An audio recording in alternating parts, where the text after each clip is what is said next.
Hey, my name is Scotty, and in this tutorial I'm going to show you how to sketch faces using my really loose ink and watercolor sketching technique. So let's start off by sketching the outline of the face first. And I use dots just to get the proportions right here. So if you could put 2 dots on your page, and you can make this any height you'd like, but we need a bit of an angle because she's got her head at an angle. So don't draw them straight up and down, a little bit to the angle like that. We put 2 dots here with 3 equal spaces, so we're going to put a dot here and a dot here. That distance we have at the top, let's go across this way. And make sure it's perpendicular, so that means we have an angle there, that line there is 90 degrees to it, and we go across, like there, dot there. But those 4 dots on the outside, that's a reference point to sketching this shape. Now I'm going to draw that outline here, starting with the forehead. So it curves, goes up and curves, and then we can start the hair going down. Now because the hair is covering up the face there, we can actually cut the hair can cut the face about halfway between those 2 dots there, so about there. So we're coming across and then down. Do a little bit of a wavy line there for the hair. Now so just from this point here where these dots are, the forehead is, then we have a little indent for the eye. So just about half of one of these thirds, so about this much, we're just going to put in a little curve going in for the eye, like that.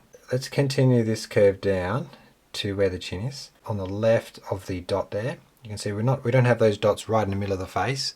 So I'm going to then sketch that nice curve around the cheek down to where the chin is. So we stop about halfway between those 2 dots there. Okay, so I've got that curve there. Then we have the chin at the bottom, just to the left of that dot. And make sure it's more on the nice curvy pointy side, like that, nice curve up and then this way. But now let's draw the hair shape. The side of the head here to where the hair is about the same distance as the forehead. So I'm looking at that distance and then I'm coming across and putting a dot. And then up here, it's quite high actually. So I'm looking at that distance, a little bit less than that distance, but similar. And how far does the hair come away from the head? Well, it's about that face height. So I can just use my fingers there, lock my fingers and turn and put a point there. So we want that hair to come around all the way to the bottom. We're starting at the top corner where the forehead is, and very nice loose lines here, and go the way like this and then coming down. And the more expressive the better. Go down this way, curve. See, I'm just doing little sections, curvy sections, coming to a point. So we're not just having a round line like that. Then on this side of the face, so I'll draw some lines coming down there. And then a little twisty bit of hair. Now we'll do the rest of the shapes before we get into the face. The distance of the scarf, I can see they're looking at the photos, just that distance, and then come down to there. So from the side of the chin, like that, we've got the scarf. There's a little detail there if you want to see where the scarf is. And then the clothing, at the end of the scarf here we have the corner of that jacket. And then below the chin line, the jawline there, is the shoulder. It's quite a broad line there. And then at the back you could draw something here showing her back, a little dark line. But there, we've quickly captured the shapes. Now let's go into the details of the face. So with the face, between the hairline and the chin, we divide it into 3. And so we've already done that, but we can put dots between the eyebrows on the side, the width of the nose. That width there, and we put in 2 dots right in the middle there, and then go down to the next third, where I put the dot there, and then we come across, so following that angle as well. So we have 3 sections here to put our facial features in. Now let's do the eyebrows. So just at this point here, just flick some little lines, they angle up, one goes up like that, and another one, and then the other way, and they angle up this way, and down, just around the corner, they kind of curve around the side of the face. Now the nose, because she's smiling and it's pulling the nostrils up, they start a little bit higher than normal, so up about here, and they come down. And then on the other side too, so I usually start with the width of the nose, just those shapes. and it comes into the middle down there. See, there's lots of little dashes. And then right at the bottom here, quite low, there's just a line for the nostril. Then I usually like to do something up here with the bridge of the nose. The nose would come up to this point here, just below where the eyebrows are, and change angle. But I never like outlining that whole shape. I just add a hint here. One line sort of aiming to that corner, and one line aiming to the nose. Now we can add the eyes. Between the bottom of the nose and the eyebrows, the eyes sit closer to the top in that top half up there. So we follow that, we had that angle of the face there, of the head. So we follow that angle going up, and we put a dot up here. So that's almost 2/3 up from the bottom of the nose to the eyebrows there. And the same on this side, same angle. So that means that gap between the eyes, really important, is the same width as the nose. We've got those dots for the nose. And then that same width, we go across, that same width. So put a dot, and then the same width, put a dot. So it's really close to the hair and really close to the side of the face. Now the eye, so I'm going to connect those 2 points up, and I'm just going to draw a little dashes line that connect those two in a nice curve. So they go up like that and turn around, and then on this side, I'm doing a lot slower and careful around there, and then quite a flat line, still curving down, but quite flat through between those 2 dots now. And we're describing that shape of the eye slit. Now, and also helping us describe that eye, to give likeness to this person, we need some extra lines, some support lines. So just below the eyelid here, a little line here to show that fold in the skin. And on this side too. And then above the eye, there's a little line too. So it's extra lines. When we draw a small face, we don't do all these lines. And then these eyelashes here, so we're going to thicken up this top eyelid. Yeah, and make it pointy here. We don't want to draw each individual eyelash. It's just thickening them up and adding a little point at the end, like that. So with the eyes, we can start with the pupils. So I can see the pupil isn't in the middle, it's to the right more, and up the top near the top eyelash. There, so you got one there, and then you got one there. Now the iris. So this one, it looks like the iris takes up a lot of the eye, so I'm going to put the eye, just a little hint of the iris line here. And on this side,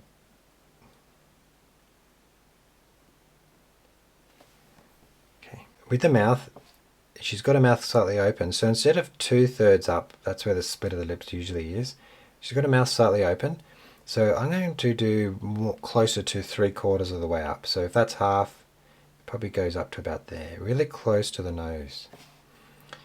And then in terms of how far we go, we have to use comparative measuring again. So we come down the side of the nose, and I'll put a dot there, up there, and then the angle again that we've been doing.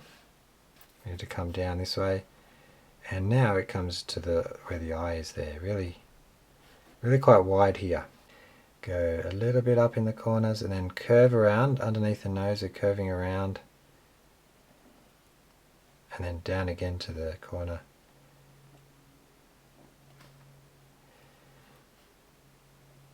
And then we have the open mouth there, so make sure that's not too wide compared to this. Just open a little bit wide, and then this way,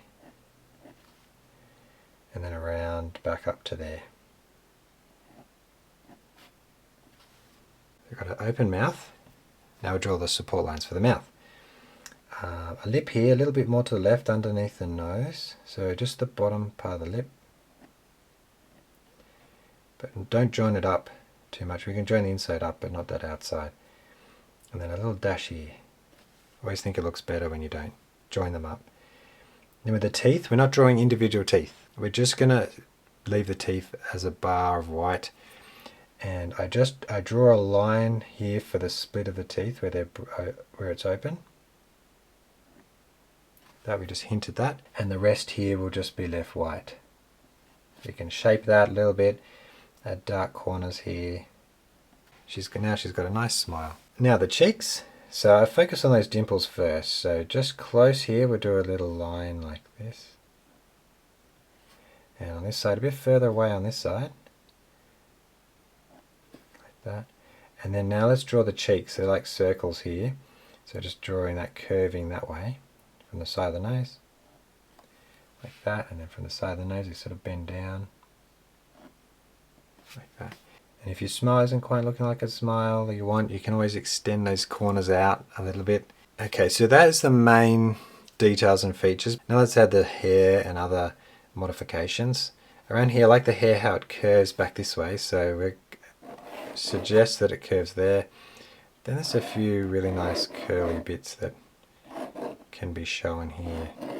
Always waving the lines back on each other for those curly parts of the hair.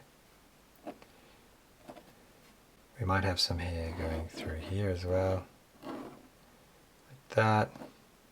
So based on my skin tones around burnt sienna, so this is a light skin tone, so we'll just start with pure burnt sienna. Put a bit of your pigment in your pan. But I'm just going to just bring the watercolor down. So I've got that blob there, I'm just sort of bringing it down the page. The teeth, definitely avoid the teeth because that will make it easier. So that's great. So we've done the skin. That's the first layer. Now we can work around those big shapes. I like the scarf, so I'm going to use cerulean blue. What do we have? We have a bit of hair, so you could avoid some of those streak lines you've put for the hair. So the jacket here is a black, but we'll use Payne's grey. Okay, so I'm just avoiding touching the blue, and this helps you work faster.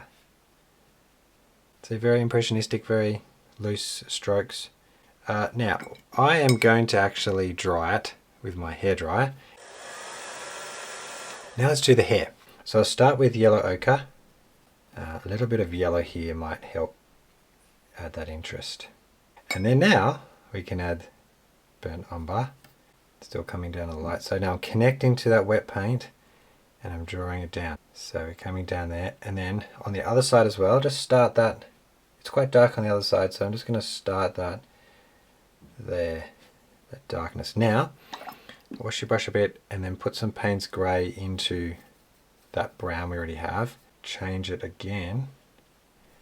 So I left little white bits, that's nice to do. There, okay, so see I've got that gradient. And then coming down the side here with that darker Payne's grey mix with burnt umber. And on the side now, very tricky here, let's just follow some of those hair curves. And let's paint these eyebrows. And I'm getting cerulean blue there. So just still a light, I don't want it to be like super bright blue, but just in the irises there. She's got blue eyes now. We've done all the main colours. I'm going to let that dry, that's our first layer, which is our lightest layer. Then we're going to add our second layer, medium tones, our medium values on top. I'm going to add in just some other values on top. Now, we can do that by just layering, glazing on top. So I've got that same burnt sienna that we had before. Let's just go around this face, especially in the middle, because you wanted that middle bit to come forward a little bit. So we're looking on the face where the slightly darker areas are. We will do a little shadow layer, but they'll be as smaller dots, making that shape that we had. And then on this side of the eye where those folds in the skin are, and then underneath the nose. Under the eye on this side, and above the eye. We can do that around the sketch, so wash your brush, cerulean blue, darker shapes, some interest, just adding a bit of layer to that. Some nice strokes through there, that's a bit darker in there, so I'm layering that. And then where I'm looking at the broad shape there, where are the darkest browns? So there's a shape there, behind this curl, and then at the bottom here too. So that's some nice layering we've got there in that mid-tone. Permanent Rose. So Permanent Rose here, she has a nice cheek there we can do, and then I might take out some of the water. Just tap that in there. So on the cheeks, and just a little bit on the end of the nose. And that warmth will bring that part of the face out. And also that light wash for the lips. So now don't get on the teeth, but just focus on the middle. Focus on the middle of the lips there. Don't go too close to the edges. Just there like that. Let's add some shadows now. And you can use ultramarine with permanent rose. With people, I often do a shortcut to using Purple Lake. And I'm just doing the darkest little points. So within that shape there, we're adding another layer now of just a darker point. Darker shadow, so darker in there. Under the nose, I'm looking for those shadows more purposefully now. Under here, there's a shadow now. Add shadow here, so across there. But I'm still not trying to add too much. It's just hinting that there's a little bit here that might help. So let that dry again. So I'll add some highlights. This is just to extend the contrast. So I'll just put a little highlight there on the nose. But we're looking where the sun will hit, so we'll come down here and hit the side. Through the hair, now I used to do long lines with the white pen, but I found that sometimes was a bit distracting, so I'm just going to add little tiny little dots through there, shining off individual hairs that come through. So that's how I sketch a portrait, really loosely using ink and watercolor. I hope you enjoyed the process using dots to get a few proportions for those shapes. Now it's not supposed to be photorealistic, it's just that impressionistic look. So everyone's sketch will look a little bit different here. Now if you want the full tutorial where I'm going to sketch these other two references here, they each have some really interesting challenges, then that's over on my Patreon membership, the full tutorial. And you also get the references you can download. You can upload your sketch to the community.